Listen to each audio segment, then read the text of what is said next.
when it comes to our relationship. And remember, we are not talking only about marriage. We're talking about, first of all, husband and wife. We're talking about, if you want to say boyfriend, girlfriend, significant others, parent, children, young people with each other, young people with adults. It's all about communicating. Your life is completely built up, broken down with communication. Everything is about communication. You cannot succeed without communication. You cannot be successful in any relationship, job, any situation, even with your children, without proper communication. You want to shut down a lot of the arguments? Communicate properly. Think about what you are saying and think about how you are saying it, and it will make a difference. You know, some people say, some people say, you know, I told him the truth, so who cares? It's the truth. Well, we know it's the truth, but even the Bible says, let your speech be seasoned with grace. You want to say salt? Whatever you want to say, but season it so that it tastes good. I prefer to eat it when it tastes good than when it's sour or whatever it is, and I really can't enjoy it. And so it's the same with your communications. Season it. So when you talk to your spouse, your children, your friends, your co-workers, those people you supervise, they will be able to accept it and not allow it to create a problem. Because that's what happens, because I might not say anything. I might just go ahead and do what you said to do, but deep down inside of me, I'm steaming. Because what you said was maybe right, but how you spoke to me wasn't right. See, communication is so vital that sometimes communication ceases when we start saying things, tone, words, attitude. Communication ceases. And what eventually ends up happening? Anger comes in. We'll talk all about that in a minute. But that is what happens with us when we don't see the need to communicate effectively and efficiently with our spouses. When we think we can say whatever we want to say just because we are right. That is such a problem. And for us older people, or should I say you older people? I said it right? The first time, right? Right. For us older people, this is what I want us to remember. Don't talk to the young people anyhow you want. Just because you are older. You can't do that.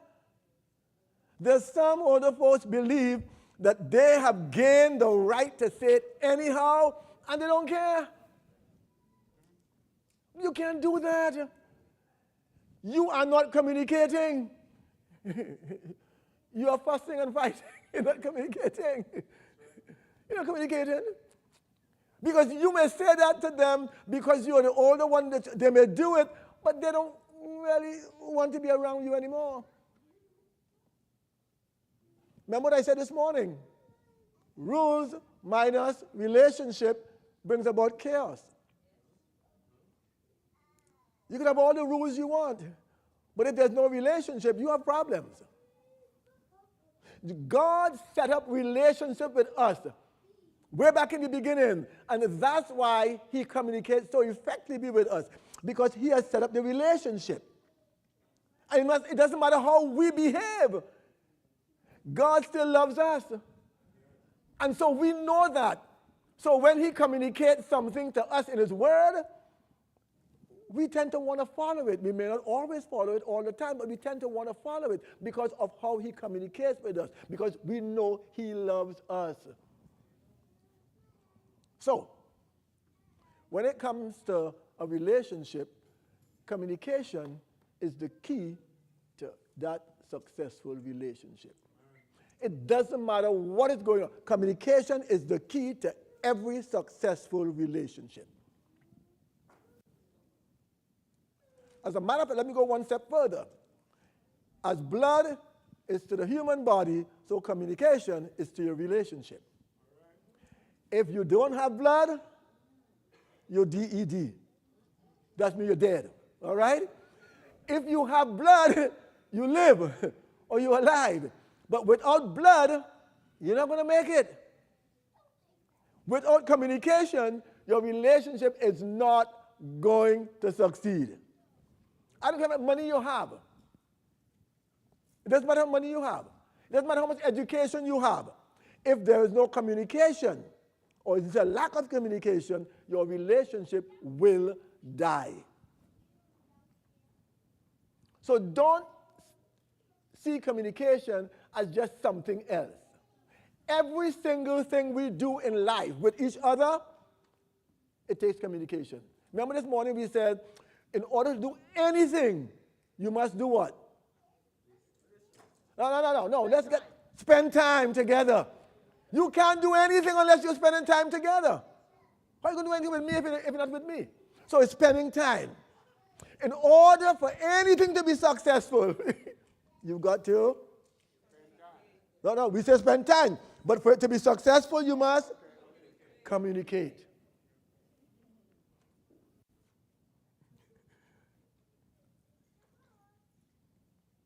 You can't just decide, okay, we're in the house, so I don't have to say anything to them. I don't like what they treat me.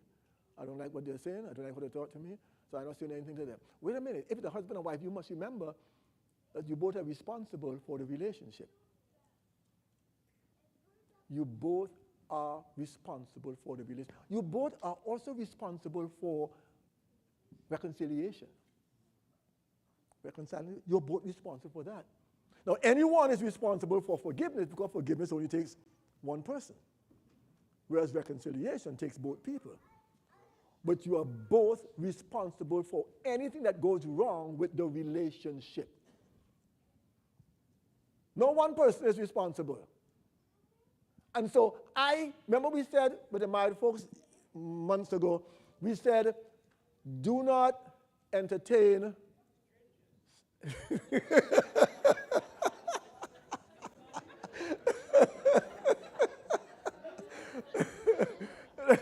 That's all right. As you said that, you gave me a little thought there. We were, my daughters and I were home talking about this. I mean, that is good. But what I meant by do not entertain, I mean silent treatment, okay? That's it. But as you say that reminds me of what we were talking about home. This is so important, I'm going to just mention it because you said that. Hey, especially those who get married. If you just get married, you just married for a year, 2 years, 3 years, do not bring all kind of family members in your home. I'm going to say this, you have to be, I'm not telling you don't bring family members, but I'm saying you better be very, very careful. Because there's all kinds of things that family members see they don't like, and family members normally have a opinion. Always. And then they have that B word, a bias. So you have to be very careful. And if you're going to bring them, because you said that, if you're going to bring them, guess what? Both people must decide. And then when both people decide what is going to happen. Got to be careful. Because this is whose marriage? Your marriage. And who is the only two people can take care of it apart from God? Both of you. That's why we say communication is so powerful. Because we need to talk about everything. Anybody else come in and I would just say, well, I want them to come here. Or I'm going to give my mother this amount of money and I'm going to give my father. No, you can't do that. Who do you think you are? Yeah, but you don't own the money. You don't own the space. We both own everything. And so we have to sit and talk with each other and decide when, how much. Yes, we take care of our parents, but we can't do it on our own. Well, this is my mother. I do whatever. No, no, no, no, no, no, no, no, no, no, no, no, no, no. God said a man shall leave who? Father and mother, and be united, and they become one. Now, whatever this one decides, this one decides. Even if you are what? If you, Bank accounts, even if you have them. we're talking about communication, right? Now, this brother asked me about a separate bank account.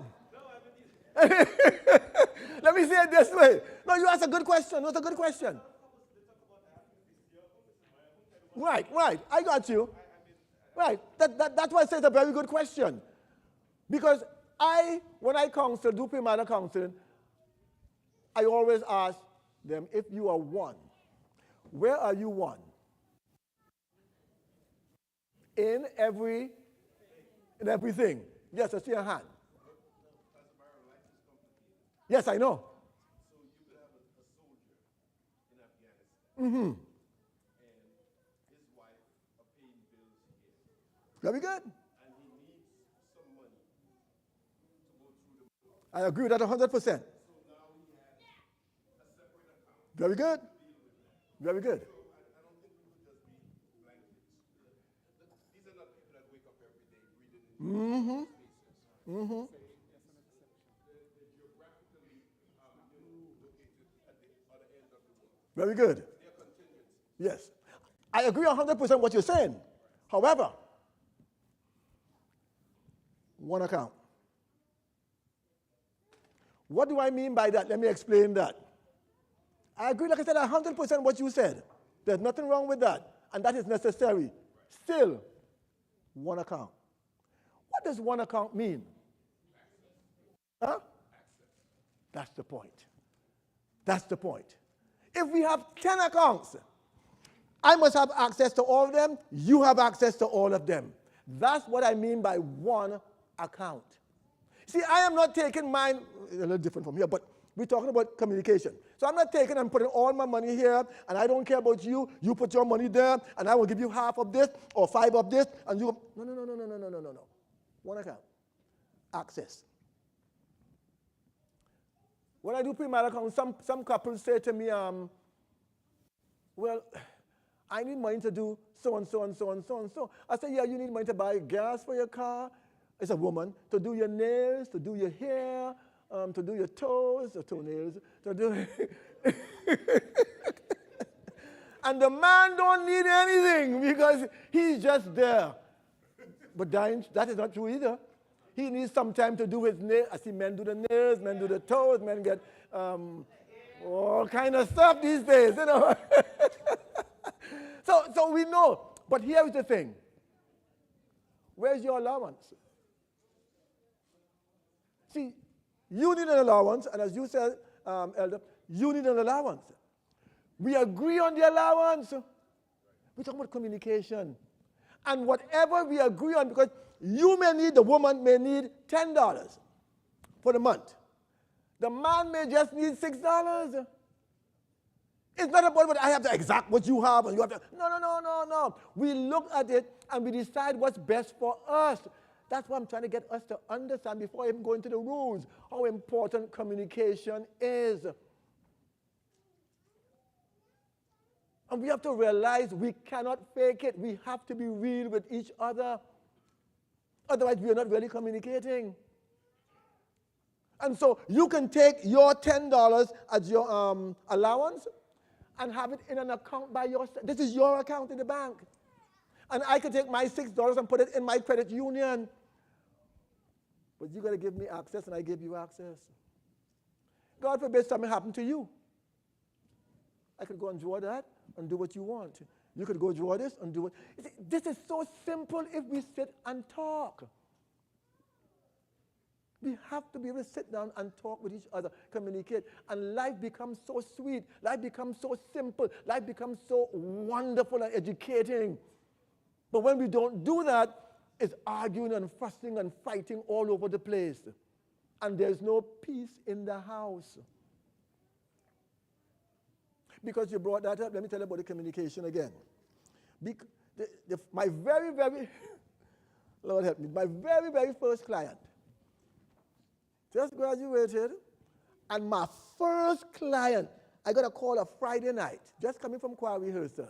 And I got a call the Friday night, and they said, you need to come across right now and help this couple because they're going to have a divorce. I'm now starting out counseling. I have no client yet, but you tell me I need to come to your house 10 o'clock at night? You got to be kidding me.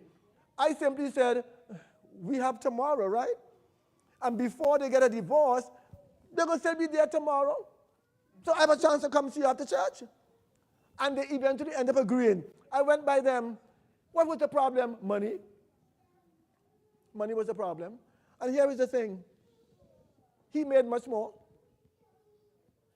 than she did. It's about communication. And he paid certain bills. She paid her car note and one or two bills. Now, what you see how terrible that is? Because I'm making this big amount, you making this small amount, so you can't pay all the stuff. But I'm paying this, what I know I can pay, and I have a lot of money over. You have this, and you can't pay all of it. And she couldn't pay her car note every month, because the bill she has to pay comes up to more than, yes. So the car note was the last one she would pay. She would take care of everything around that she has to take care of. And every month, this is why this thing went on. This was so bad, and they were trying to get a divorce. This is why every month he did the same thing, the guy. He would wait until her car note was late and then give her the money. Every month it was the same thing. She got to the point where she didn't want no more in the relationship. And the fussing and the fighting in the house, guess who I had to counsel first? Take a guess. There was a lot of fussing and fighting in the house. Who do you think I had to counsel first? Huh? I'm not hearing you all. The wife? The husband?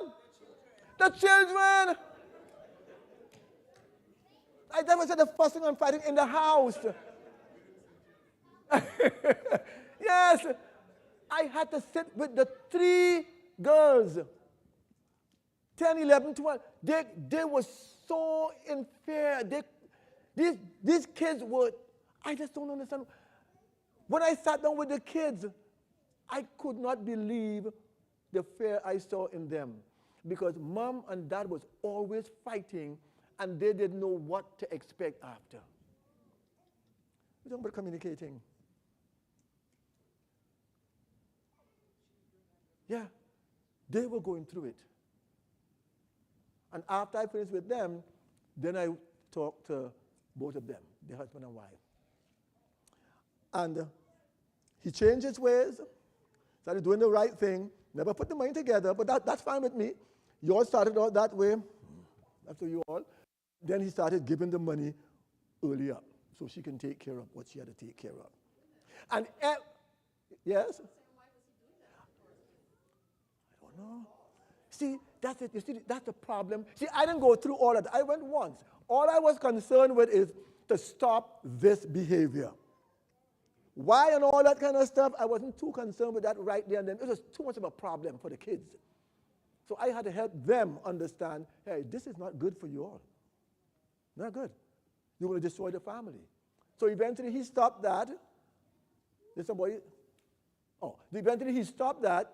And every Sabbath, now you all thought I was talking about somebody who was not an Adventist, Adventist folk. So we need to understand that we look at everybody and we think we got all this. No. There's so much problems, so much issues in the church. We got to stop faking that. We got to be honest with each other. Oh, we come into that in a minute too. And that's why, before you get married, you need premarital counseling.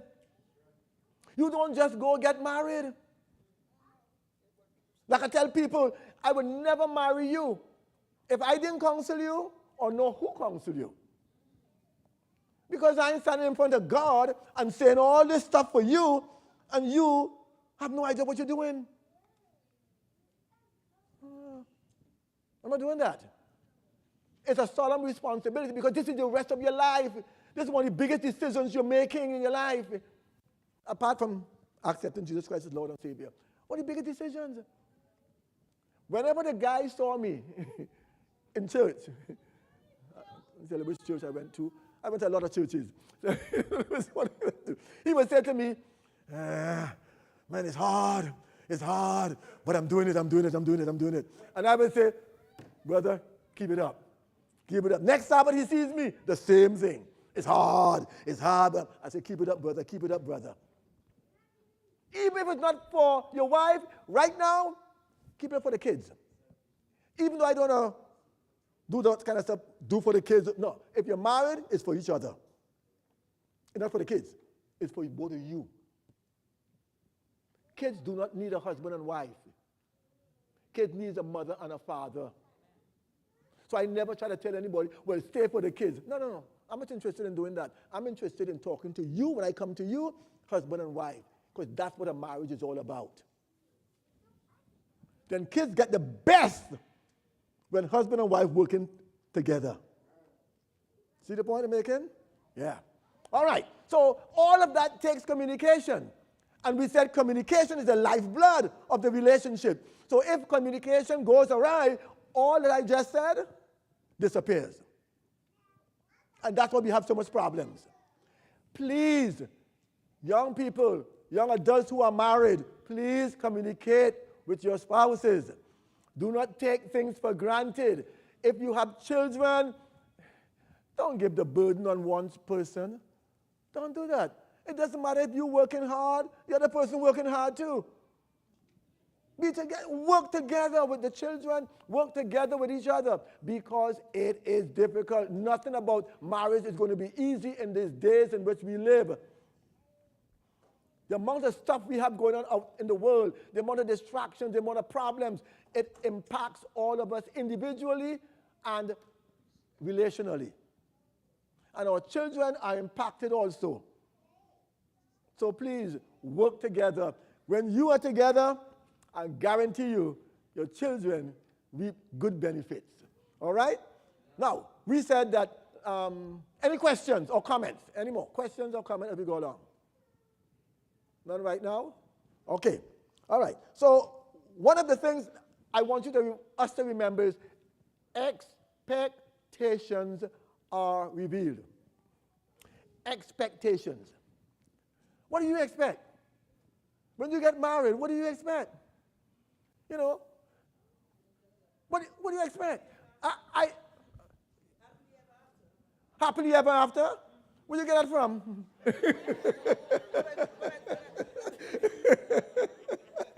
One minute. Yeah, because and I say that because I don't know, because I think a lot of people go into marriage not knowing, because I think a lot of people get carried away by the wedding, think that their life is going to be happily ever after. Okay. But when the realities of life, they face with that, then they do not know how to handle it, or they Okay. don't have the coping skills, or Right. they do not go expecting those things, because if you guys are fairy tale, then I'm going to leave happily ever after. So that's That's why you say that? Okay. Yes. Yes. Say it again. Nintendo Switch? That's what you expect when you get married? Okay? All right. That's all right, my brother. All right. Hey, we all have different expectations.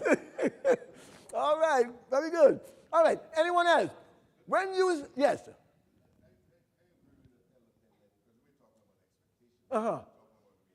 Right. And I think, because I didn't get any counseling when I got married. Okay. I went to a church where the pastor who wasn't worthy of counseling me. You were there. Right. Yeah, okay. Yes. Okay. All right. Go ahead. And so I didn't get any counseling. But I had committed myself that my father raised us this way, and that's the expectation. Pie in the sky, I don't know what that is, but I knew I was going to stay forever. Praise the Lord. And so that is the commitment.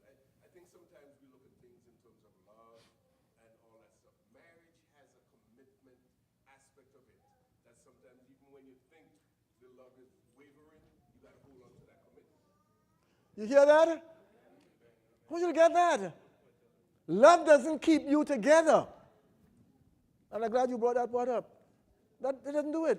It's that commitment you make. Commitment goes much further than anything else. And that's why I said this morning, commitment is not an event. I'm committed.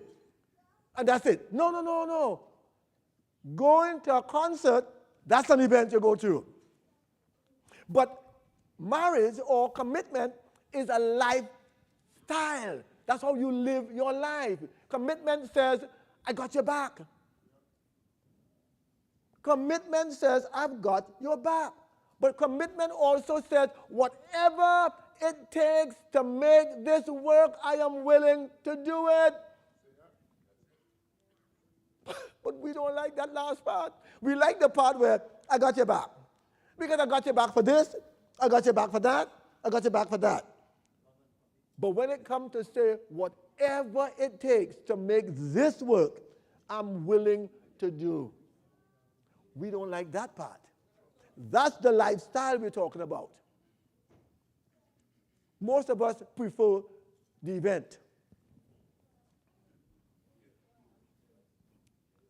Sometimes we are trained, and I believe, Elder Wallace, you were trained in some area. Were you already in the army and so on? Yeah, you were trained in some area where you had to be committed, so you understood commitment. I want you to get that now, folks. Understand that.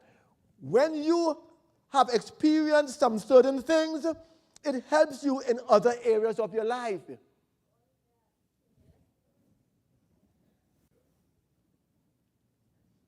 So you know what this is. So what you're getting involved with next, you know what that is also. And you know that the same commitment I have here, I need to bring it over here. Or the same whatever it is. Folks, this is important for all of us. All of us. Because I didn't get any counseling either. I'm serious. In New York, the pastor didn't counsel. There was no counseling. And that's why I'm adamant about counseling. Because I knew that I knew nothing about marriage. When I got married in 76, it was, yeah. As I told you all, when I came back from the honeymoon, because I knew nothing about marriage, we came in the house. I told you all that already. Yeah. We looked at each other, put our luggage on, started to cry. Yeah, because we didn't know what to do. What are we going to do? We married now, but what do we do? Oh, we went to the honeymoon a whole week in the Poconos. We had a good time. Now we come back. You look at each other. We in the house together? We have never been in the house together? No, we're in the house together. You like me or do I like you? What are we going to do? Man, listen, man. That was a moment that I would never, ever forget. And even when I think about it today, I said to myself, how did we get from that day to 40-something years? How did we ever get there? Huh? Meet me halfway. Yes. Like Elder Pending said, like managing expectations, how do you not think happily ever after fairy tale? I think that you mentioned counseling, which of course is important, but when you are in premarital counseling, you've never lived with this person, more than likely, you have never experienced any kind of real life with this person, for the most part, because y'all are premarital, y'all are in like this little state of euphoria, right? Yeah. You hear the person counseling telling you money, kids, life, this, and you hear it and you say, yeah, I got it. And then money, kids, life, and euphoria has, Yeah. and I think counseling is great for that, but I think what helps also is people being real with other people. Mm-hmm. Because I think that we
Okay, very good, very good. Anyone want to make a comment? Very good. Anyone want to make a comment? Oh, yes, go ahead. I think it's just like people not telling you how old age is. People never tell you how it really is. Mm-hmm. You see people and you say, well, why don't she move a little bit quicker, you know? Mm-hmm. Because she can't. And she's not telling you that she really hurt, that you're not moving quicker than that. Or the mind doesn't tick a little bit like it used to. Until you're in that situation, Very good. you really don't know. Mm-hmm. And even if somebody tells you that's how it's going to be, oh, nothing. Yeah, I can do that. right, yes. Very good. Every situation is not the same with everybody. Right. So, okay, go ahead, brother, and then pastor. I don't want to speak for Brother Walls, but I think we're both hearing the same thing because an example that I like in that regard that actually pushes towards Sister Chandler's emphasis of talking to other people Mm-hmm. when you have that opportunity is I used to go back to my high school. I used to go back to Hightower and I used to go talk to the high school people, the high school kids, and try and prep them for college and don't make the same mistakes. But the reality is, for a lot of them, they're not going to understand or Right. care about what you're saying until they're in that moment. Mm-hmm. So I think a part of the emphasis also has to be that we, as people looking towards relationships and married, have an emphasis on recalling what we've learned and putting it into practice actively, not just when it's necessary. Okay. All right, pastor. You want your hand up? Yeah, I think premarital counseling, there should be some kind of a rule where it continues. Okay. Come to that in a minute. Mm-hmm. Continues afterwards. Okay. Because I don't know whether 99.9% of premarital counseling are counseling people who have already planned to be married, and on their minds is all the wedding plans and all of it. So they're not really getting everything that Okay. the counselor is saying. Okay. All right. I see your hand. And let me just say, I agree with Sister Green. No one talks about what happens as you get older. You think to yourself, am I crazy? So thank you for making that point. But I think Melissa brings up an excellent point, and it made me think about what you said this morning. Be someone who is safe, I think you said. Mm-hmm.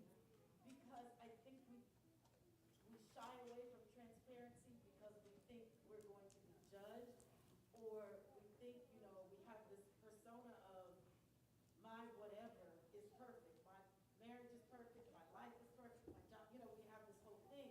And if we open up even just a little bit, I'm not saying tell everybody your business, but if you open up even just a little bit, sometimes people don't feel safe, and they think you're going to go tell everybody, well, Ayana said this and this, so this must mean that and that. And so you don't want to be even a little bit transparent with people and letting them know what real life is. I agree, there's some things you may take, like say for college, that Chad's the same, and then other stuff you're like, I'm gonna do it different than Chad, it doesn't even matter, until you get into it. And I think as people, like you said, this is about all relationships, especially as Christians, we have to be able to relate to each other, allow God to speak to us and know who to talk to and all of that. But we ourselves have to be people who are safe, so that when we want to open to somebody or somebody wants to open to us, that we will make sure and maintain that trust and continue to build that. Because otherwise we're going to feel like we're all out here by ourselves. And we're not. We're obviously not. But we don't feel safe. We don't trust enough to talk and to open up. All right. Very good. Okay. Really quickly, like Ayana said, I mean that for any relationship, even if you have not a husband, significant other, kid, or whatever, just as you have your Christian walk, be knowing, that it's okay to be transparent with other people because somebody on their Christian walk might have that same difficulty. But as it relates to I like to consider myself a safe place for people who want to talk about real parenting. Okay. Because it is judgment zone city, okay? And it's hard. Whoever said it's hard, it's hard, right? For real hard. And so, like, I will hear people may come to me and say this, and they'll say all the time, I know you won't judge me. And I'm like, you're right. I'm not gonna judge you. And but we all, not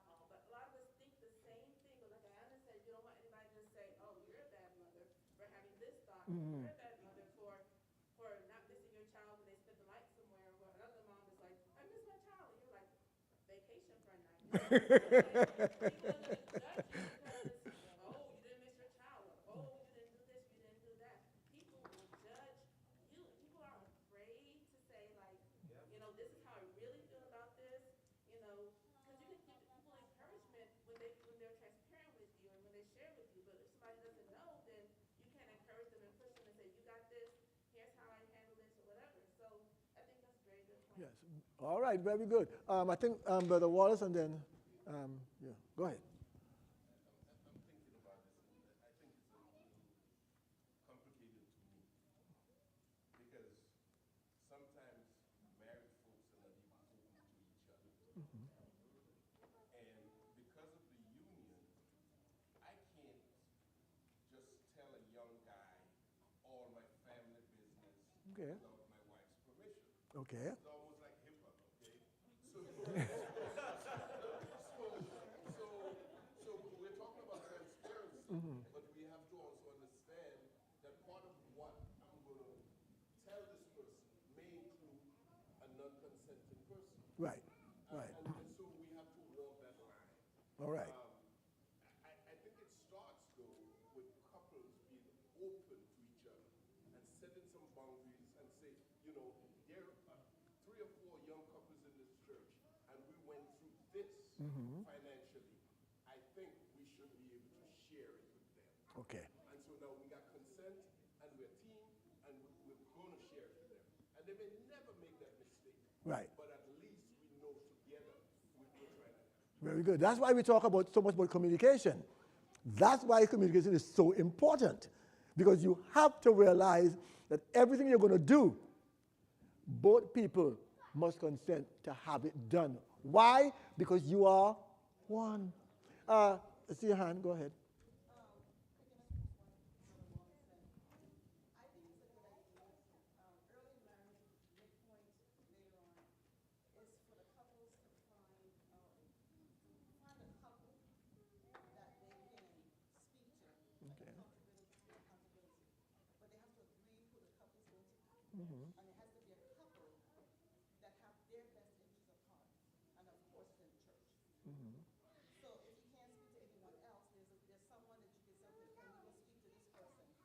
And they can counsel us, because a lot of men don't like going counseling because they feel as if another person is going to tell me how to run my life. I'm a man. I know what to do. So find someone that you both are comfortable with, that you can sit down and be open and honest with, and they know that couple would know that whatever you share is between just the two of you. Okay. At the same time, I would like to see the churches, from the pulpit, more discussion about relationships and things, not just marriage, but things that are happening around the world, because people are hurting. Yeah. But if we're always so safe in how we deliver the message, because we don't want to offend anyone, then people are stuck and hidden behind their mask, and there's no one for them to talk to because it's not being mentioned there, it's not being tied into the Bible. All of those things will come together. Yeah, the church has, ever since I knew myself, the church has an issue when it comes to dealing with relationships, because we think everything is okay. But what we don't realize is there's so many people hurting in the audience, in our congregation. But we think everything is okay because everybody comes to church. Happy Sabbath, everybody. Happy Sabbath. Praise the Lord, everybody. And not realizing when we go back home, ain't no happy Sabbath back there. Listen, the amount of calls that I have received tells me that there is chaos everywhere and nobody's immune. Because from the time I decide I want my way, hell breaks out in our home. From the time I decide I want my way, it doesn't make a difference what you want. I say I want my way, there's problems. So here is the thing, and Sister Melissa, very good point you brought up, very good discussion. It all boils down to good communication again. And what Ayana said, you've got to be safe. You've got to be a safe person. If you are not a safe person, nobody wants to talk to you. Because from the time they talk to you, you are judged. That's one. From the time they talk to you, the business goes where it shouldn't go. So now you're asking yourself the question, who do I? Is that Wayne? Yes. Praise the Lord. Yeah. So who do I talk to? When my business is all over the place, I can't trust anybody else in the church. We don't say, I can't trust Brother Braden. No. We say we can't trust anybody.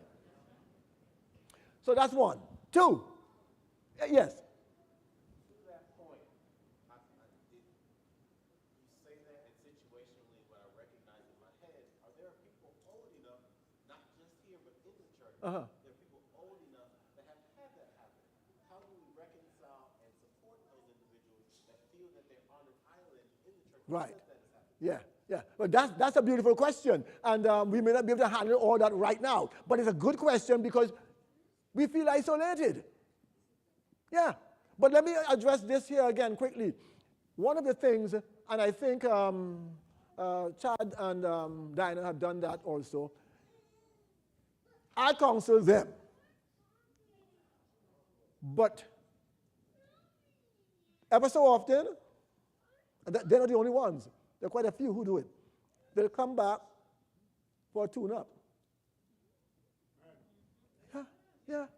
Ain't nothing wrong with them. They don't have no problem. But they said, could we get a tune-up? And there are many couples that I've counseled. I've counseled some guys from United African. Marry them. And one day I went to do another wedding. And the guy said, we've been married now for a year. Where's our tune-up? And I said, what do you mean, you want a tune-up? He said, yeah, we want a tune-up. When could you set something up for us? They don't have a problem. But they just want to come back and talk about issues that they face. The tune-up started way back at Fondren when there was a young man there and his wife. They moved to some other state now. But they will come back every 3 months for a tune-up. The first time they came, they told me they want to come and talk to me. I called it a tune-up. But they said, we need to come and talk with you. And I'm saying, okay, they're going good. What's going on now? So when they came, my question is, okay, we had a little greetings and so on. And I said, what's going on? Oh, we don't have any problem. I said, you don't have any problem, so why you're coming? He said, we just want to sit down and talk. It dawned on me, this is what we should be doing. This is exactly what we should be doing. I never thought about it before. You see, you learn. You're never too old to learn. I learned that. And a lot of couples, Chad, they come ever so often, they call me and said, where's our tune-up? Just fun, you know. And I would say, okay. They say, well, what time? And Dinah is so fast. She thinks she runs my life. I'm telling Dinah, we're going to have it on there, just a phone call. No, I don't want a phone call. If you can't come to see you, we need video. And I said, oh, Lord, Dinah, I need video. So I said, okay, fine. Because why? There are young people, young adults who see the need to improve what they got. So we can't feel we're so independent that we don't feel that we could go anywhere. Hey, I'm open for anybody who wants a tune-up. And everybody knows that. The young adults know it. I'm always open. Now, you old folks, I don't want to do with you all. But the young people, no, man, joking. But the young people, they know. They'll come to tune-up anytime. And as Sister Melissa said, that is something that can be done regularly. I was showing my daughters my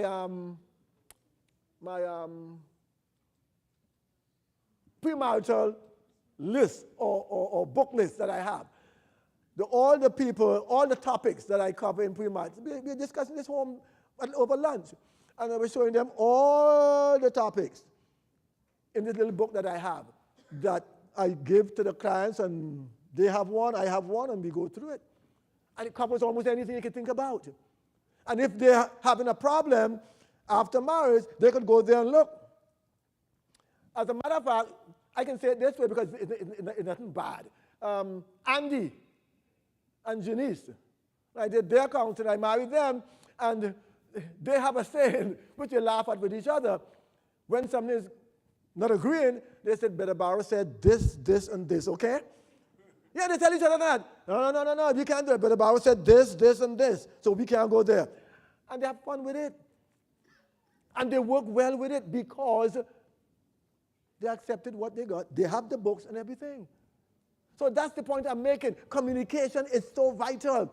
Without it and the expectations we set, you are not going to make it in life. And in counseling, that is one of the big things we do. You have to communicate. And it doesn't matter how bad you feel, you have to communicate. You got to talk. You got to talk everything. We talk about everything. We always talk about God is always the first lesson. And there's so much about God. If you don't understand God in your relationship, you're going to have problems. All right? So that's the first thing. Now, somebody said something. Yes. Yes. Oh, sorry. I'm sorry. That's the second one I was going to bring. But go ahead. Just talk about it. Yes. Yeah. Yeah. The Married Couple Club was a place where we can meet and we had particular topics we discussed. Now, people didn't need to share everything about themselves. But what I would like, if you do that, is for the husband to look across to the wife or the wife look across to the husband and say, could we share that? Because if you're discussing something, you don't just jump out and say something. You look to your wife, you look to your husband and say, is it okay for us to talk about that? What we went through? And let the husband and wife say yes, and then they share it. So that's another thing. Because the church really has not been, I use the word fair, with the congregants. Because we talk about salvation a lot, which is nothing wrong with that. Going home to heaven, spending that 1,000 years, coming back. We talk about all that. All that is great, how to be saved and all that. But my question always is this. I leave that for the pastor of the church, and I always ask the question, but how do I live here until that happens? That's the question I ask all the time. How do we live here until that happens? Because Jesus Christ said, and I'm not asking to take them out of the world. I'm asking to keep them. So how do we live? And that's what I like to talk about. Yeah, how we live here. Yes. One of the free resources that I have is Focus on the Family. And not to discuss you when you're counseling, but I'm saying it comes on every evening. Yeah, I hear it ever so often too. And I think they talk about a whole lot of family issues that I think would be helpful for families. And sometimes some of the topics of things that we probably don't even think about. Like maybe if you have mixed families or if you have stepchildren. Yeah. A lot of things that they talk about which I think would be helpful for relationships. Yes. Also, Yeah. that's another free resource that people can tap into. Right. I listen to it on KCB. Yes, I listen to it on KCB also. I mean, sometimes we don't always have the time for it, but if you have, it's a good resource to listen to. All right? It helps. And by the way, I don't know if it's here, but what they call blended families. Oh, that's one of the worst things out when it comes to problems. Why? Because we don't do what we need to do up front. And then in the back, it comes and bites us. There's something people believe called instant love when it comes to blended families. In other words, I have a child, 10 years old, and I'm marrying you who don't have any children. And the idea is my child will instantly love you because I love you. No, that doesn't happen. I've seen many marriages destroyed because of that instant love belief. You always have to introduce that child to that person at the appropriate time and develop a relationship there before you even get involved with this thing called marriage. Yeah, it's very important for that. All right, so, but I think that they deal with that too. No, I think they deal, I'm not sure. Yeah, I think they deal with that too. All right, so we talked about expectations. Now we want to talk about what are the 4 laws of communication. Huh? No, yeah, we at it now. We are right there now. We are right at the 4 laws of communication. All right, so don't forget, do not drain the blood from your relationship. What's the blood? Communication. Please, folks, understand what we are talking about. When you drain the blood from your relationship, it's like draining the blood from your body. You will die, and the relationship will die. Now, our foundational text for this evening is from Ephesians chapter 4. So whatever text we use, we'll all go back to Ephesians chapter 4. Okay? So the foundational text. Do we have the opportunity to put it up on the screen? Okay, good. All right. So let's start about these 4 rules. All right. You know, in the beginning, God created man, right? And what God said was, it's not good for man to be alone. Wait, did he say that? Or did he say it was not good for man to not get married? So why does everybody want to get married? Or why does everybody think they have to get married? What is alone? Alone just means there's nobody else with you. There's no other person around you. That's what alone is. Alone is not, I am married to somebody. No. If I am in this building and nobody else is here, I am alone. All of you are here. I am not alone. No, that's not true. That is true. No. There's one alone. There's one alone. Alone means I am by myself. Once somebody else joins me, I am no longer alone. We need to understand that. I am no longer alone. I am not saying don't get married. I am saying alone has nothing to do with marriage. Alone means you're by yourself. Now, what does single mean?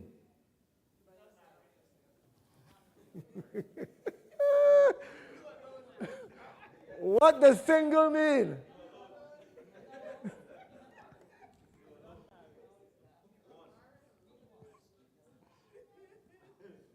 All of you have a phone here, right? Google it, single. Go ahead.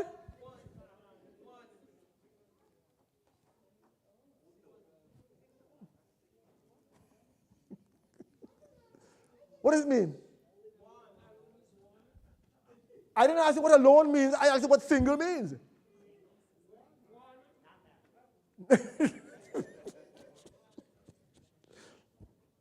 Did you see the definition for single as one? Only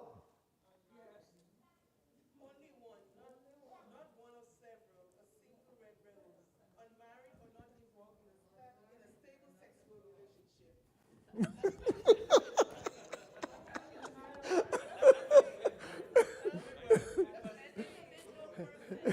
Yeah. Individual person or thing rather than part of a pair or a group. Single. Okay. What you said? Yeah. That's single as well? It says unmarried or not involved in a stable sexual relationship, a single mother, example. Then it says it gives well and noun. I guess it kind of like gives it in different Okay. speech as an adjective, a noun, a verb. Okay, here's the question. Should you remain single after you're married? No. What? You said no so quickly? Well, how are you always single and married? Now let me, the word single, we have taken the word single and mean not married. But single really means, if you look at the definition in the dictionary, single really means separate, unique, whole. Separate, unique, which is very different, and whole. That's what single means. It has nothing to do with marriage. We adopted that from the world and brought it in the church to say you're single, so me and not married. But the definition in the dictionary, single is separate, unique, whole. You're a single person. Adam was a single person. He was separate, he was unique, which is different, and he was whole, complete. How do we know Adam was complete? Because God said it was very good. So if God said it was very good, then he had to be whole. So the point is, whether you are married or you are not married, you ought to remain single. You ought to be a different person. You can't be the same as your spouse. Why are you going to be the same as your spouse? You're different. You man, she woman. So you're different there already. You think differently. You act differently. You eat differently. You dress differently. You are unique. Why would you want to lose your uniqueness because you're married? I don't want to be like you. And I don't want you to be like me. Huh? No, I don't want you to come like me. No. Yeah, you may start looking like each other, but guess what? You're still different. So I want us to understand that.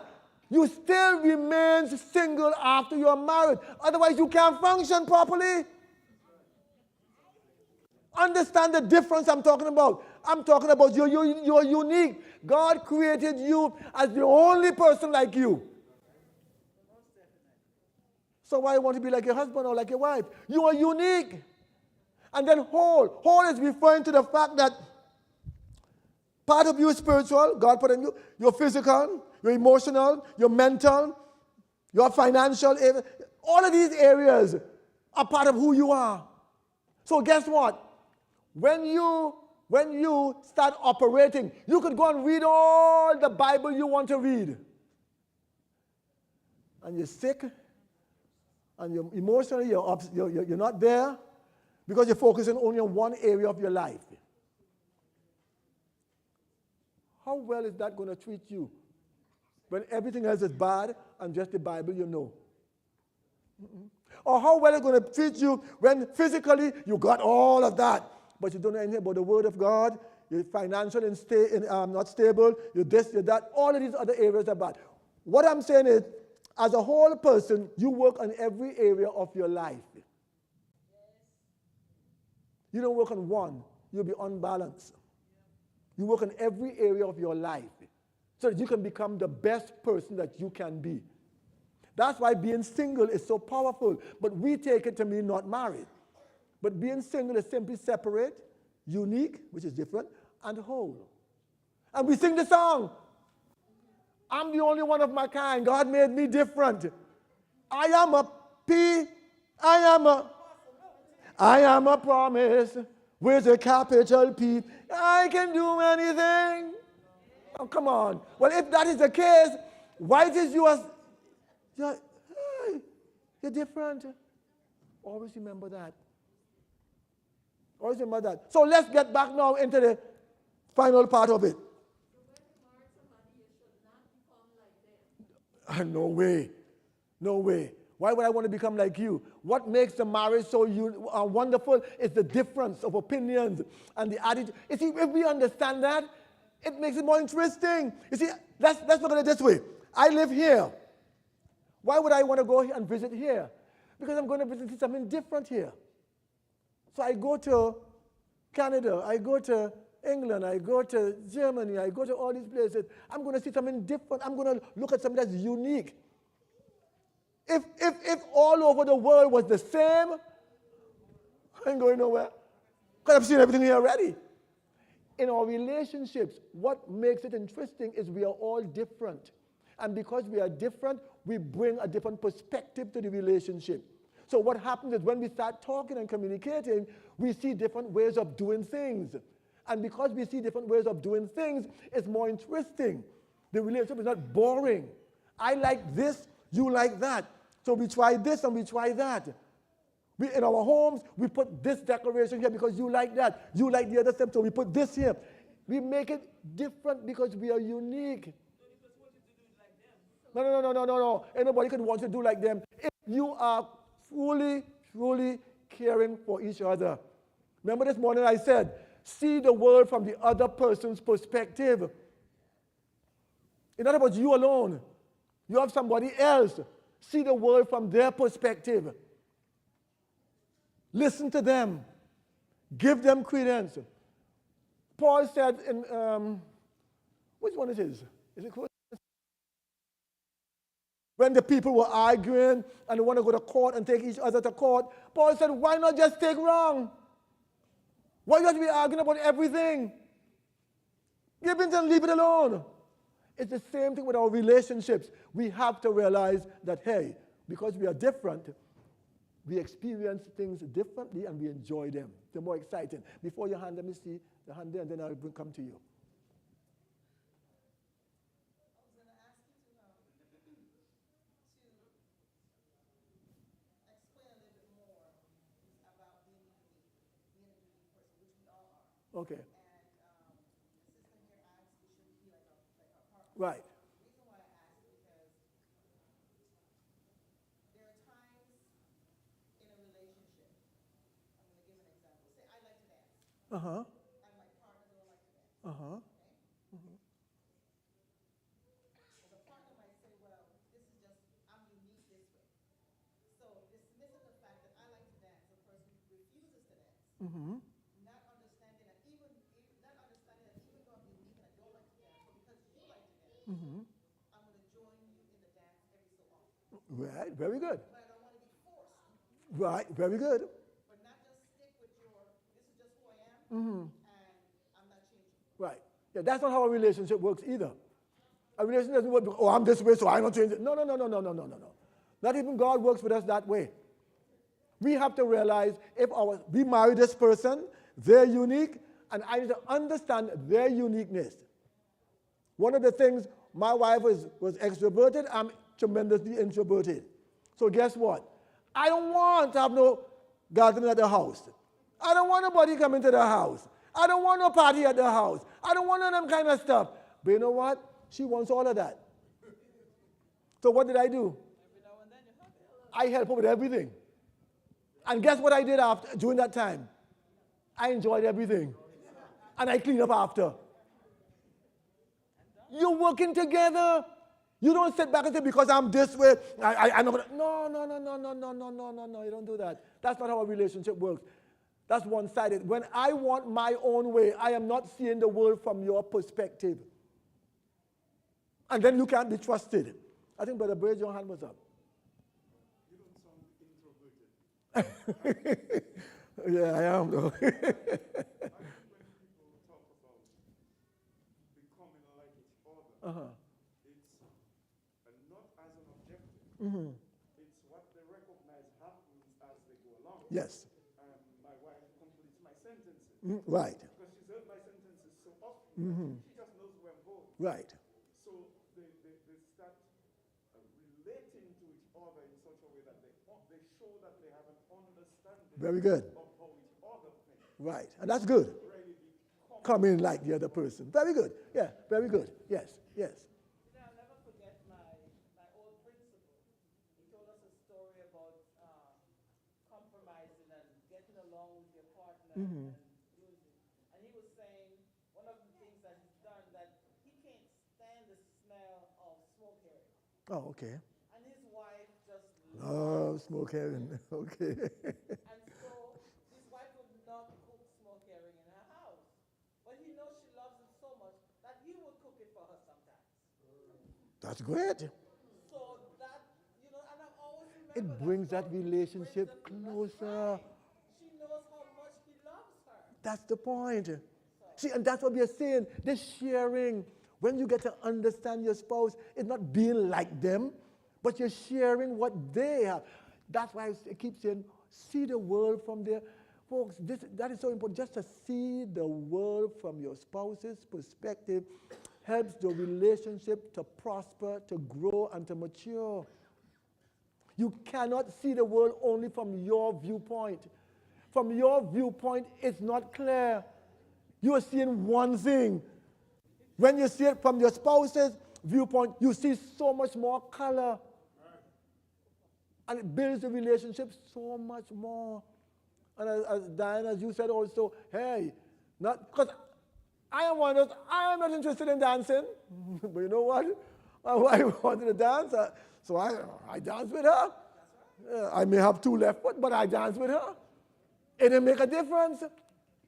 Because you have to realize that it's not about you, is about us. The relationship is bigger than the sum of its parts. So you always must remember that. Now let's get into this final part then. I said final part a while ago, but I'll say it again. Final part. Let's go to 4 laws. 4 laws. We talk all about communication. Now here are the 4 laws that encompasses everything. Law number 1, Ephesians chapter 4? Is my brother in there? You're not there right now? Okay. All right, we're going to read this, Ephesians chapter 4. All right? All right, my brother going to go there and set it up for us. Ephesians chapter 4. All of the laws are found in Ephesians chapter 4. All right? So Ephesians chapter 4. Now wait till he's ready. You got it? Okay, Ephesians chapter 4 and verse 25. You're going to tell me what the law is. Okay? Let's read it. Therefore, each of you must put away falsehood and speak truthfully to your neighbor, for we are all members of one body. What's the law?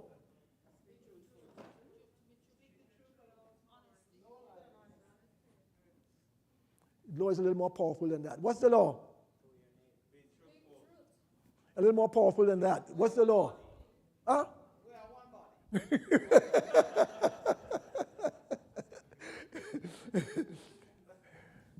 No lying.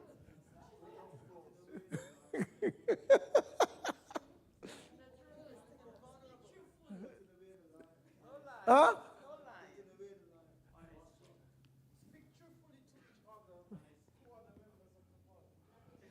Huh? I didn't hear you. Okay. We all hinting around it. But I say it's more powerful. We have to put those 2 things that all of you are saying together to get it more powerful. What's the 2 things you all are saying? Don't lie, speak truth. That's the right. The lie and the truth. You got to put them together. Stop lying. Speak the truth. That's how powerful the law is. Yeah. So get this. Stop lying. Start telling the truth. That's the law. Law number 1. Stop lying. Start telling the truth. Now here is the problem. All of you sitting down there will tell me, I don't lie. I don't lie. You just lie.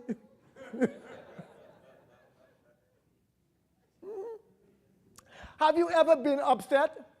Anyone here? Anybody has been upset? Anybody been upset with their spouse, if you're married, with your spouse? And your spouse said to you, you all right? Yeah. No? Good. You see now, she did this, and she's upset with him. You just lied. You see what I'm saying? Yeah. That's the point we are making. All of us lied. And she doesn't want to say, I'm upset with you. Why? Because she probably don't want him to be upset. I'm picking on you today. Or when you're upset, he knows. And when he's upset, you know? Okay, so you all tell the truth, not you all don't lie.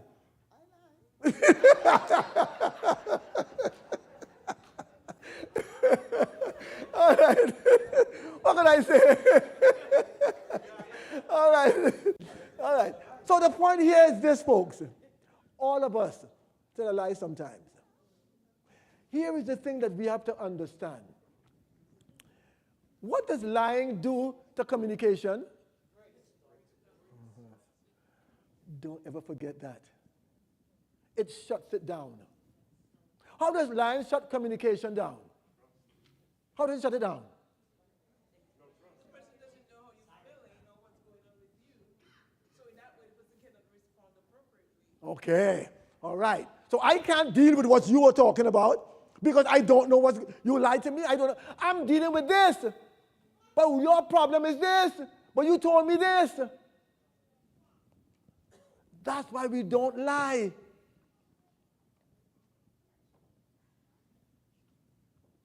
Proverbs. Proverbs. You know, Proverbs is my favorite book. And you all could tell that I'm always in Proverbs, all right? Proverbs chapter 6. Proverbs 6, 6 to 11. I want us to read it. And I want you to pick out how many times God talks about this. Proverbs 6, 6:11. Proverbs 6:11. No. Proverbs 6. Verse 6. Did I say verse 6? Well, I want verse. Did I say Proverbs 6? Sorry. Proverbs 6. 16. I'm saying 6. 16. I'm sorry, my mistake. That's the ant problem. I don't want the ant problem. I want our problem. All right. Proverbs 6, verse 16 to verse 19. All right, let's read together. Everybody ready? There are 6 things the Lord... Okay, hold on, let's start again. Everybody, together. There are 6 things the Lord hates. 7 that are detestable to him. Haughty eyes, let's read. Haughty eyes, a lying tongue, hands that shed innocent blood, hearts that devise wicked schemes, feet that are quick to rush into evil, false witness who pours out lies, and a person who stirs up conflict in the community. How many times God, in the 7 things, he mentioned lies? How many times? That's twice. Twice he mentioned lies. Everything else is once. False witness who pours out lies. That's one lie. One. The first one, yeah. A lying tongue. That's 2. So, who stirs up conflict? Yeah, maybe lying too. Yeah. So you see how important this law is? Stop the lies. Let's be honest with each other in our relationships, and I guarantee you, you'll have more opportunity to share. Yes.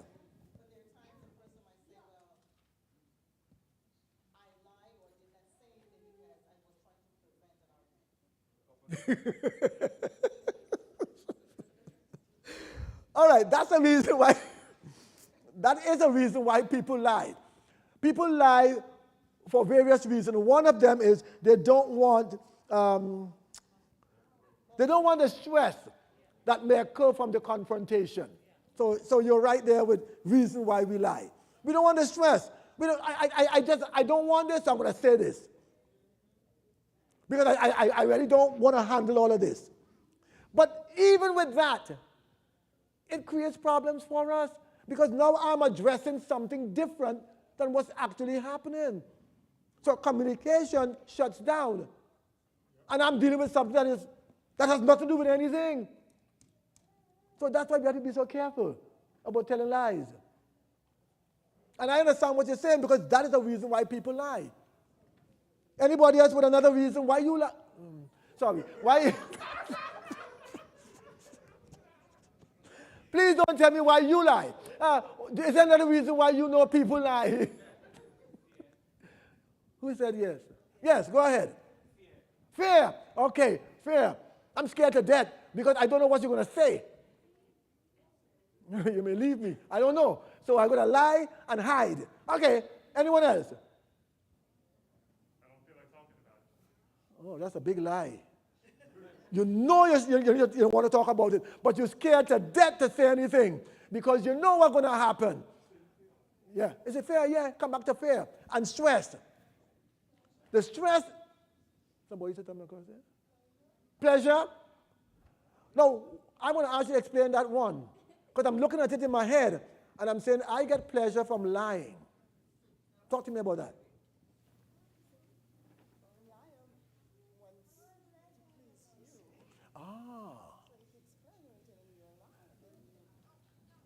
You are happy. Yes. You hear what she said? Well, here I am. If I tell you the truth, you're going to be upset, you're going to be mad. But so I want to pleasure you, I want to make you feel good. So just lie and tell you something else. That's good. I never thought about that one. I must try that with my wife, you know.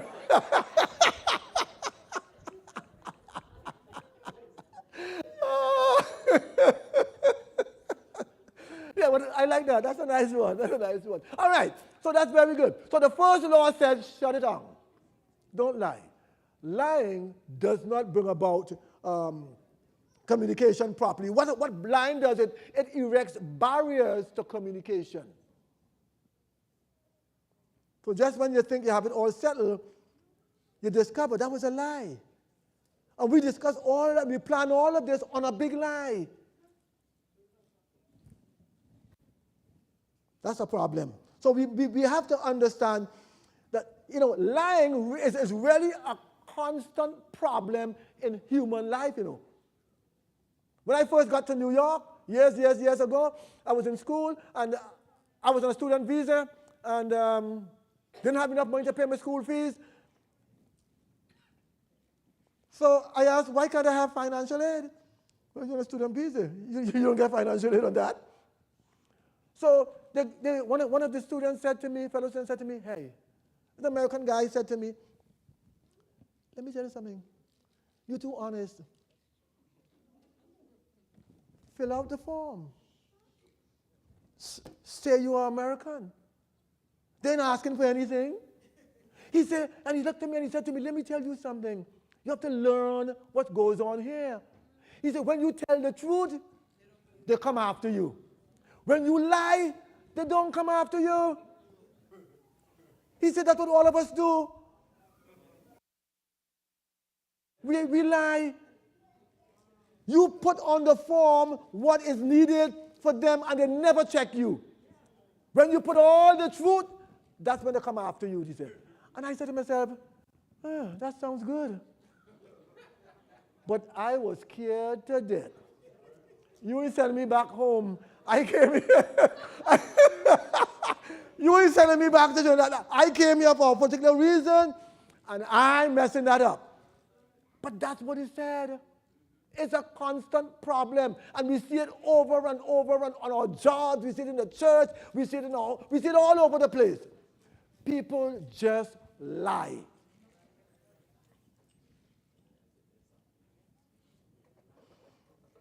In the interest of time, again, I'm not going to go to all the scriptures, but I'm going to leave that one there for us to understand. That's law number 1. Do not, or stop lying and start telling the truth.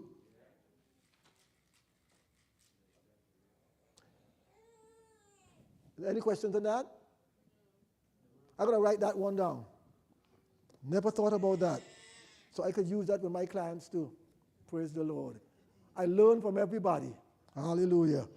All right, law number 2. Law number 2.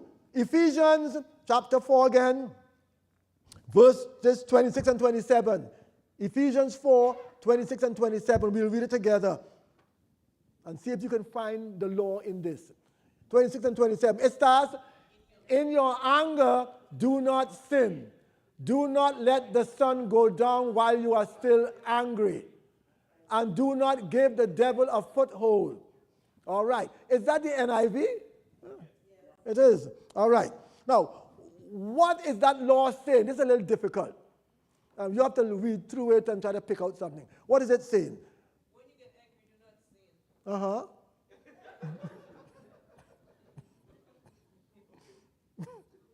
sin. That's all right.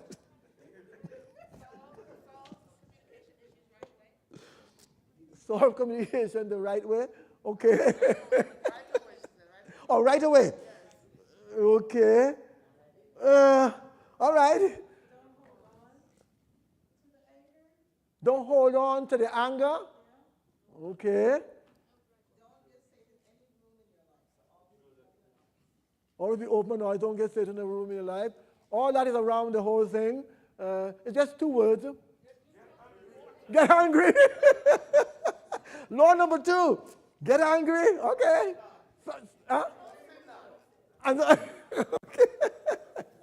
Anyone else? Yes. Control your feelings. Okay.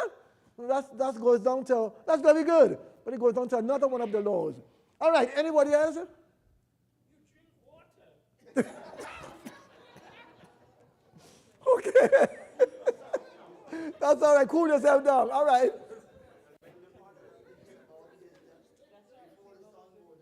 All right. That's what the text tells us. Okay, so let me anyone else? Someone else say something? Forgive.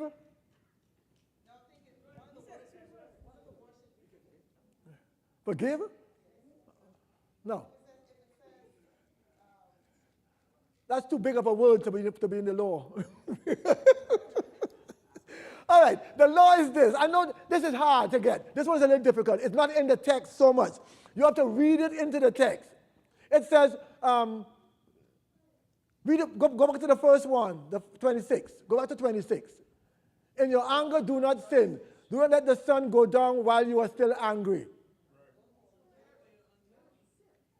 Do not let the sun go down. Deal with it, yes, but what's the law?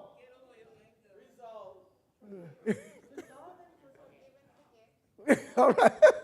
No, the law is, yes, just pick from that part. Do not let the sun go down while you are still angry. The law says this. As you somebody said, deal with it.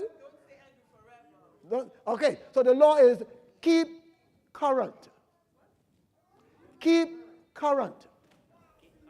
Don't live in the past. That's what it's saying. Keep current. Do what you need to do. Don't let the sun go down. You have a problem. Let's deal with the problem now. Keep current. That's the law. Law number 2 is to keep current. All right? So here is the thing that we are talking about. You don't want to go to bed angry, because that's a sure way to allow the devil to drive a wedge between you all in the relationship. So here is the thing. Anger not dealt with is anger saved up for future use. You know that, right? Anger not dealt with is anger saved up for future use. That's why we need to talk with each other and communicate.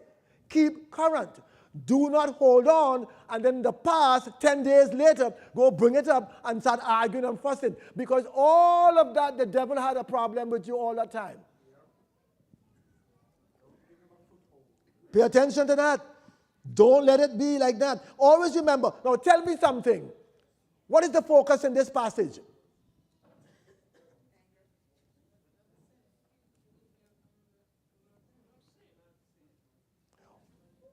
Why does it say, in your anger do not sin, don't let the sun go down on your wrath, don't give the devil a foothold?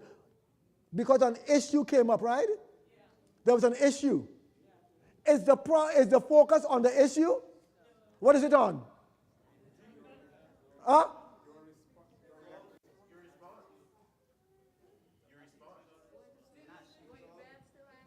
What is the focus on?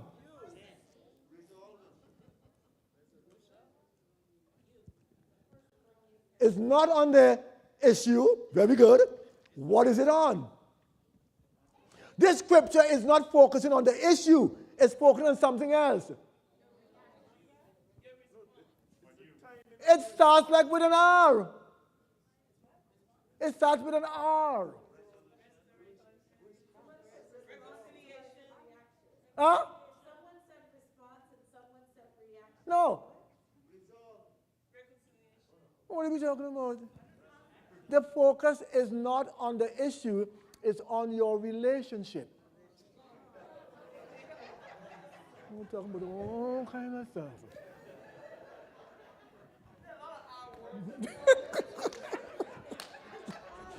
What are we talking about today? Relationships. So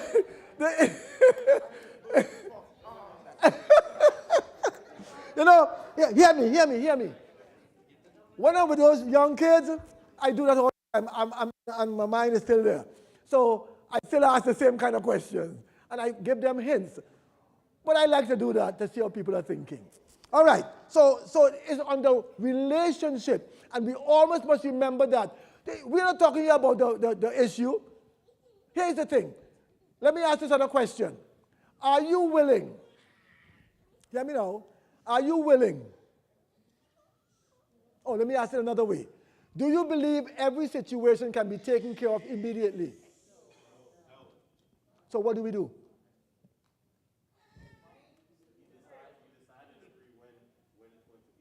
Okay, so you decide when you're going to deal with the situation. All right. Now, once you decide that, how do you relate? Before the sun goes down is the important part. Okay? But the question is this. The question is this. You may decide that tomorrow, after I come back from work, at dinner time, we will deal with this situation. And both people say, oh yeah, good. Well, let's do that. How do we deal with the relationship now? Let me ask you the question. Can you really do that?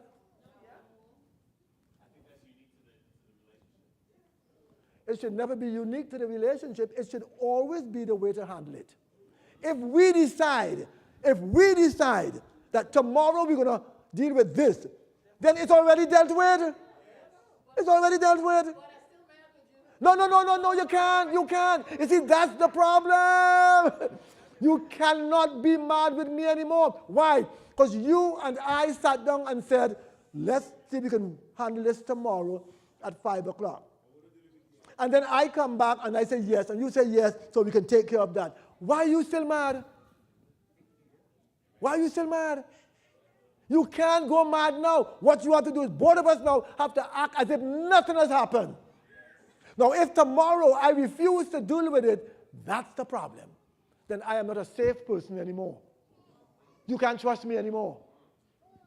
But you can't say, if you and I decide to do this tomorrow, then you still holding on to anger towards me. You can't do that. We have to say, okay, it's over, it's taken care of, let's go back and enjoy ourselves. Say it again. Isn't that like a doctor's appointment to see the doctor for your toe tomorrow, but your toe still hurts? No, it's a little different. It's a little different. Because you and the doctor didn't agree on that. You did that.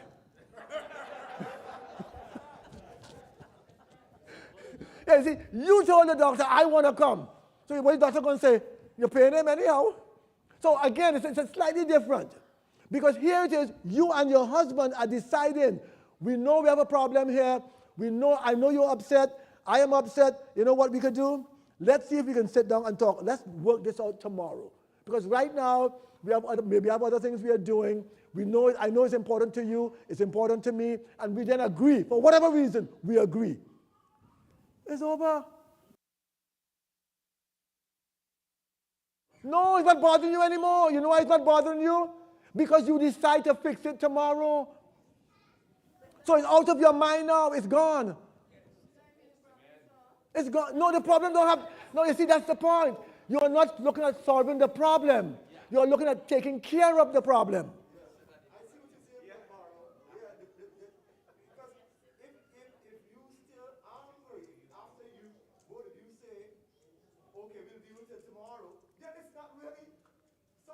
Yeah, you're not caring. You just up to yourself.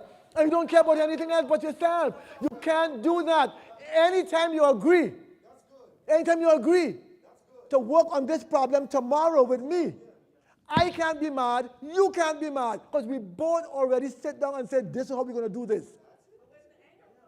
Your anger, and that's what I'm saying, your anger is removed because we decided. That's where the anger goes. It dissipates. Why? Because I didn't decide that. We did it.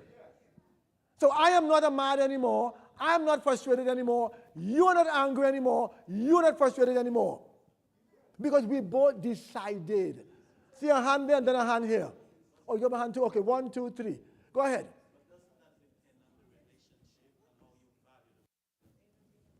Very good. But here's what I'm saying. All relationships should work that way. Don't miss what I'm saying. I'm not saying that it's going to work for every relationship. But all relationships should work that way. Any problem that you both decide. That you both decide. If you cannot decide, then what is it are you saying? Are you saying I'm not going to work on it tomorrow? I want to work on it now? Is that what you're saying?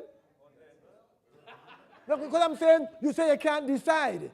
I'm trying to figure out what you can't decide on. So I'm going to decide that we will work on it tomorrow. We decide that. So what happens tonight? We can get out of the building. Tonight, you go ahead and do what you want to do in the bedroom or wherever you are. Yeah, wherever you are, just do what you need to do. And don't even think about tomorrow. Just enjoy yourself tonight. Play games, eat food, go out, do what you do. And then tomorrow when you come, if the person refuses to do it, we have a problem. All right, let's get this hand here and then that hand down there. You know, I think what the problem is that usually the two people don't decide. That's the point. One person says, Yes. I want to deal with it now, we'll deal with it. Right. And so one person Is is still angry. while the other person Yes. both of you. That's the point. You hit it right on the head. You see, and most times we don't do that. Most times it's one person saying, I want it now, and how dare you do this to me, and I don't like you for this. And the person is saying, listen, I am angry, you are angry, we can't work this out now. Could we work? But I don't care what you think. You could be as angry as you want. This is what you did to me, and you need to. So somebody gets in the car and start driving. Why? Because they don't want to escalate the situation. And then you go to the car to drive, and guess what? And what I'm telling you here is not, I'm guessing I'm making up something. I'm telling you. One of my clients. He got to go to the car because he does not want to argue and fuss. Bigger guy, smaller woman. Remember what I told you all this morning? Women, when you get, do not hit. Don't do it. Big guy. Army guy. And he goes to the door to leave because it is getting so bad. And she blocked the door. So he tried to go somewhere else, she blocked there. So he said what he did was, when he went back to the other door to go out, because he still doesn't want to argue and she's all up in the air, he tried to move her from the door. He's so big and she's so small. He said, I'm not going to touch her, I'm not going to hit her, but he wanted to move her from the door. Man, she slapped him all over his face, and he said he didn't know what to do. And they're both talking to me. And she's admitting what she did. I am saying you can't do that. If he says, listen, both of us are angry now, this is not the best time for us to do this. Think about it. Think about it. You're angry, he's angry. How are you going to make this work? I don't make up things. I'm telling you what I'm actually experiencing. So this is happening more than what I have seen. So that's why I say, when both people agree, hey, the anger subsides, and we enjoy ourselves this evening or this morning, whatever it is, and then whatever time we decide, we come and sit down and we deal with it. Once we do that, we don't find the anger as it was when we had the problem. Because I am looking out for your interests, and you're looking out for my interests. So we don't find ourselves in that kind of situation. I know it's hard to imagine because we never did it. It's hard to imagine it because we don't do that.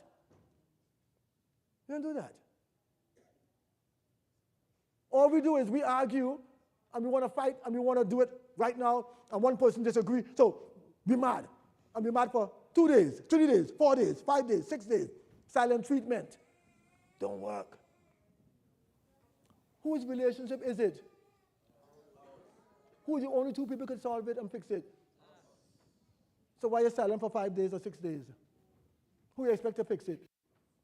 The longer you stay silent, the more drift you have in your relationship. Drift is easy.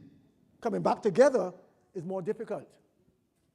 That's why agreeing together to work, these are coping mechanisms that we are sharing.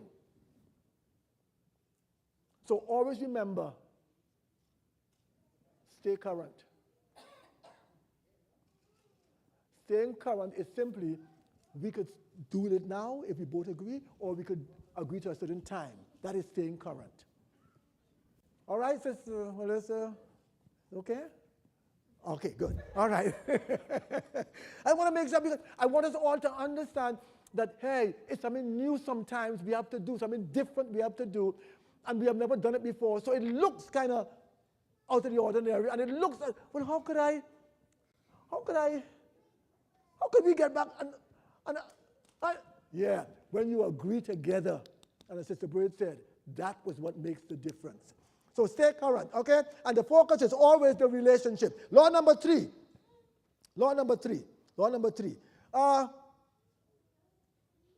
Ephesians 4, 29 and 30. Ephesians 4, 29 and 30. Could we all read this together? Together. Do not let any unwholesome talk come out of your mouth, but only what is helpful for building others up according to their needs, that it may benefit those who listen. And do not grieve the Holy Spirit of God, with whom you have been sealed for the day of redemption. So it starts off by saying, do not let any unwholesome talk come out of your mouth, and so. All right. So what is the law here? Quickly. So the first law is stop lying, start telling the truth. The second law is keep current. The third law, let me give you quickly because I know you may take a little time to get this one too. Watch what you say. Don't let any unwholesome talk come out of your mouth, but only what is helpful for building up others according to their need, that it may benefit those who listen. So don't let any unwholesome talk come out of your mouth. Why would you have an unwholesome thoughts? There's a problem. Why would it be unwholesome thoughts? Because you're angry. What are you focusing on? Huh? No, you're not focusing on self so much. It is yourself you're focusing on, but how do you express that? Yes, hurting the other person. You're going after the other person because of what happened to you, and you're focusing on yourself. You're correct. But how you express it is what's important. You express it by dealing with the other person. So the idea here, the law here is this. Remember, it's an issue. An issue came up. But instead of focusing on the issue, you are hurt. So you're focusing on you, but at the same time, you're expressing that by attacking the other person. So what law number 3 is? Tackle the issue, not the individual. Tackle the issue, not the individual. That is what most of us do. When we are losing, especially men, when we are losing, we get angry and say some terrible things as men. So guess what happened to the other person? They back down. Because our anger causes that. And it's for all of us, male and female. We focus too much on ourselves, and we, at the same time, we start tackling the individual and not the issue. So we start saying things like, you see, you ain't no good, because if you was anything, this wouldn't happen. Hey man, hey, this is what happened. The car broke down. I know you were driving it. Well, you see, if you had bought me a new car, this wouldn't happen. I'd have been home already. I kind of what a man is. All men take care of their wives, and all men. Am I really that bad? No. Something happened. I couldn't avoid that. But instead of you dealing with the issue, what happened to the car? Call me, I come and pick you up, and we take the car to get it fixed. You are so mad because you thought I should have done something, when I had no idea what was going to happen to the car. The house is the same thing. The children is the same thing. And we go after each other because we think the other person is at fault here. So we tackle the individual and not the issue. And that's not the way we should go. This law focuses on the content of our speech. Don't let any unwholesome talk come out of your mouth. It focuses on the content of our speech. Your speech, my speech, could destroy the other person.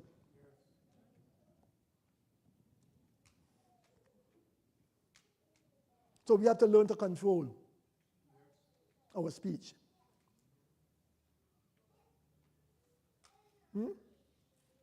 See, cutting words, we read this morning, I think, they go way deep down into the soul.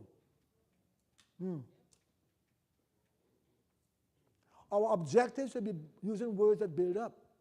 I know sometimes it's hard to use words that build up when we are annoyed. That's why we have to put time to do the thing instead of in our anger, do it. And you know what we say? That's how I feel. This is how I feel. Yes, this is how I feel. So don't tell me what to say. This is how I feel.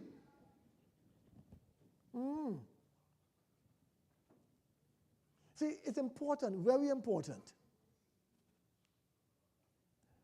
If we look back at Jesus, what did Jesus do? What did he tackle? Who said it? Somebody said just now. What did Jesus tackle? What was the issue? Sin. Our sin. He didn't tackle the individual. Oh, God, you're going to get that. Jesus tackled our sin, not us. Whew. Have you thought about that? If Jesus had tackled us, where would we be? Don't take that lightly. That felt all the way down in my stomach just now when I said that. Because it is so powerful to understand that it's not so much that we are all this good. Our sin, he went to the cross for our sin. He tackled the sin, not the individual. For God so loved that he gave. That whosoever, I'm one of the whosoever, you are one of the whosoever. He tackled our sin, not the individual. So regardless of what we may say, that's how I feel, and I don't care. But no. You say, I say, we are followers of him. He tackled sin, not the individual who committed the sin. And that's why he went to the cross. And that's why we have an opportunity at eternal life. Woo! We should say hallelujah.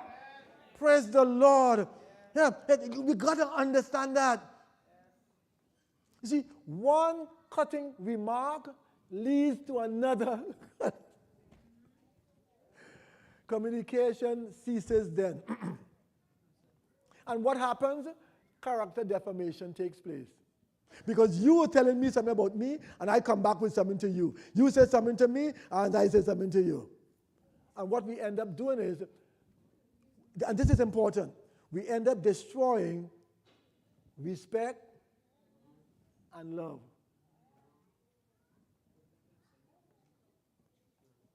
When I assassinate your character, it hurts you. And you eventually end up not respecting me anymore. And you want to find out, well, he said he loved me, and this is how he treats me.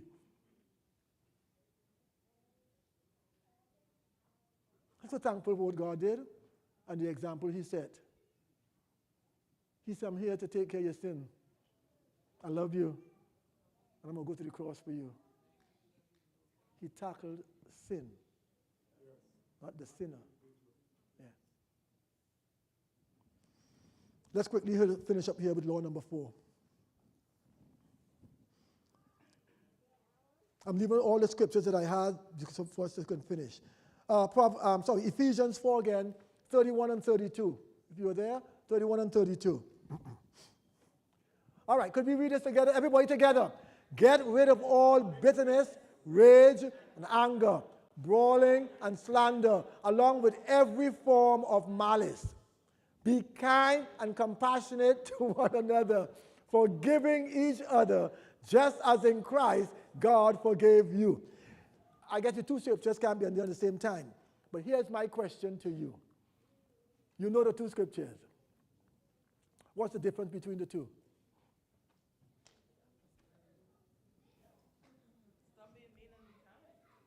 Stop being mean and be kind. Okay? That's the whole general principle of the two. But I want you to tell me what's the difference between the two.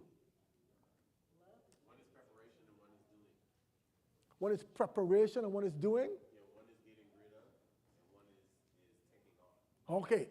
Putting on and taking off. All right? What else? When you look at them. Go back to 31. One is self and one is Christ. Ah, one is self and one is Christ. No, that's good, good. Yes. Forgive each other. You say both of them is forgive each other?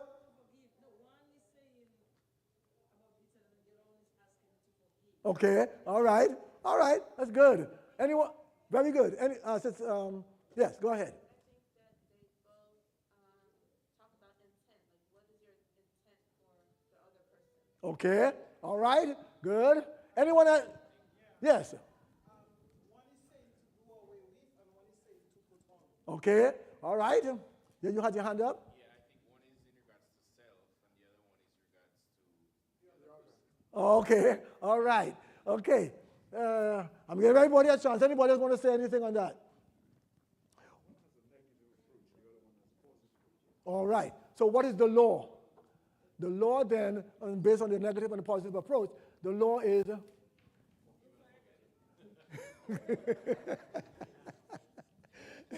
Yeah, this one is a kind of a little funny. When I say funny, you're not going to get this one as plain as it. The law is proact. Don't react. Be proactive then. Don't be reactive. So it says proact, don't react. Now, when you hear that, now you look back at it. Every emotional situation in 31 is negative. Take a look at it and see. Bitterness, rage, anger, brawling, slander, all kind of malice. Everything is negative. That is reacting. Go back to 32. Every one of them there is positive. Yes. Yes. In other words, in 31, they're all reactionary. Go back to 31 again. They're all reactionary and retaliatory. I'm going to retaliate. I'm going to react to you. All in 31. But when we go to 32, as a matter of fact, before we go to 32, whenever you have 31 and you deal with that with people, people become defensive. And they're going to go and do whatever it takes to protect themselves. 31. What we are doing is we are directly attacking the person or the people. All negative. But when we go to 32, they are positive proactions. And when we say proactions, we mean you don't do this when a problem comes up. You are this. You got it? You don't wait till something happens to be kind. That's who you are. Remember this morning we talked about being? Yeah. So you are kind. You are compassionate. You are forgiving. That's who you are. That's why it's pro. So it's before something comes up, you all of this already. So when something comes, you're able to demonstrate it.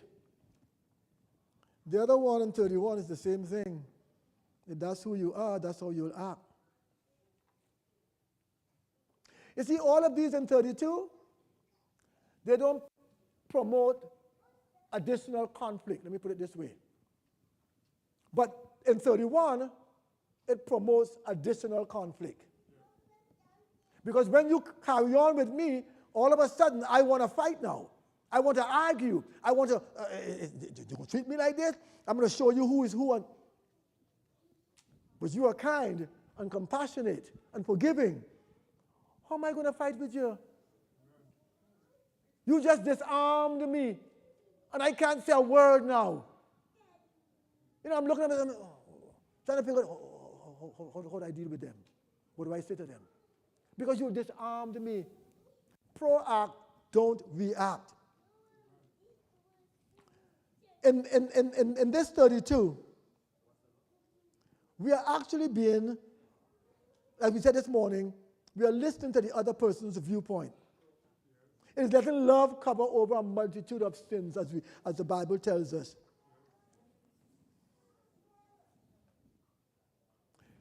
This is really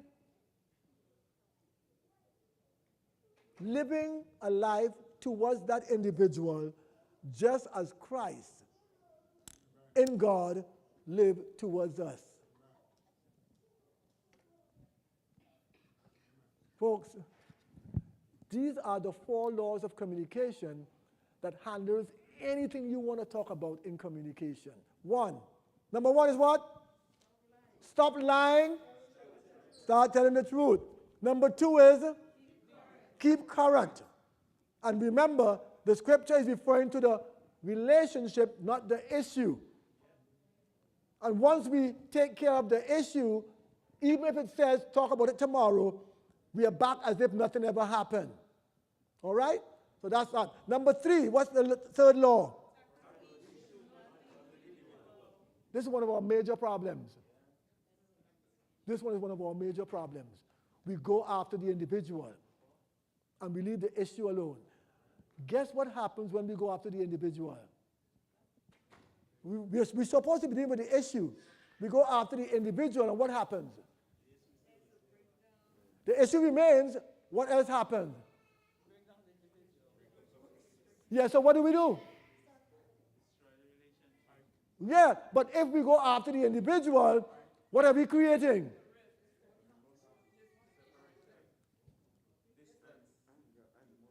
Yeah, all of that. But what are we creating?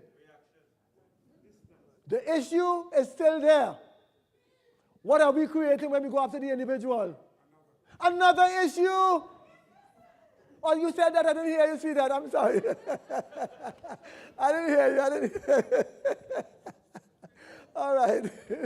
All right. So we are creating another issue.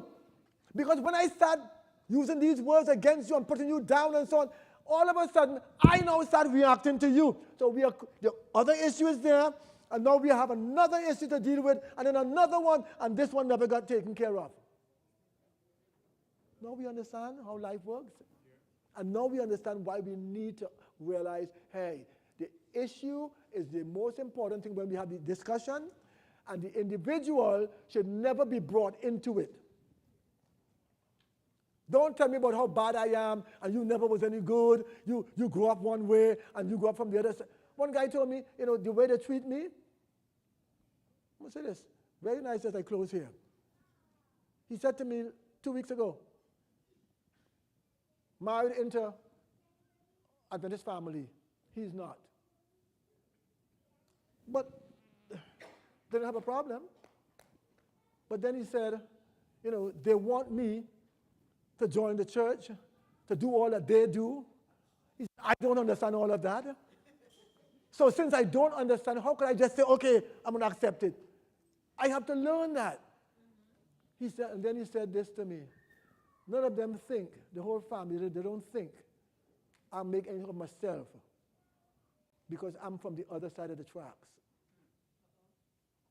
This is a grown man working a good job, 2 kids with the woman. They're Adventists.